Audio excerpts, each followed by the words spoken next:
Hello అందరికీ, నేను మీ హేమ. ఈ సమ్మర్లో మన పొట్టని చల్లగా ఉంచే మస్క్ మిలాన్ జ్యూస్ ఎలా తయారు చేయాలో చూద్దామా. ఫస్ట్ మస్క్ మిలాన్కి పైన పీలు లోపల సీడ్స్ తీసేసి చిన్న చిన్న ముక్కలుగా కట్ చేసి రెడీగా పెట్టుకోవాలి. తర్వాత పాలు, షుగరు, 2 ఇలాచీ, బాదం, జీడిపప్పు రెడీగా పెట్టుకోవాలి. తర్వాత ఒక మిక్సీ జార్ తీసుకొని అందులో ముందుగా మనం కట్ చేసి పెట్టుకున్న మస్క్ మిలాన్ ముక్కలు, షుగరు, ఇలాచీ, డ్రై ఫ్రూట్స్ వేసుకొని మిక్సీ చేయాలి. తర్వాత కొన్ని పాలు, ఐస్ క్యూబ్స్ వేసి మిక్సీ చేస్తే మన జ్యూస్ రెడీ అయిపోతుంది.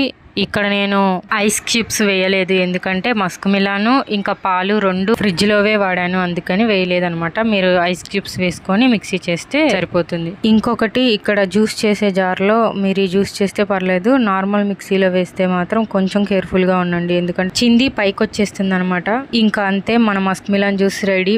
సర్వ్ చేసుకొని పైన డ్రై ఫ్రూట్స్తో గార్నిష్ చేస్తే మన muskmelon juice ready. Taste అయితే చాలా బాగుంది, తాగుతుంటేనే పొట్టలో చాలా చల్లగా అనిపించింది, చూస్తుంటేనే మీకు తాగాలనిపిస్తుంది కదా. ఇంకెందుకు ఆలస్యం, మీరు కూడా ట్రై చేసి ఎలా వచ్చిందో కామెంట్ చేయండి. ఈ వీడియోలో వచ్చితే లైక్ ఇచ్చి నా ఛానల్ని సబ్స్క్రైబ్ చేసుకొని ఉంటాను. Bye bye.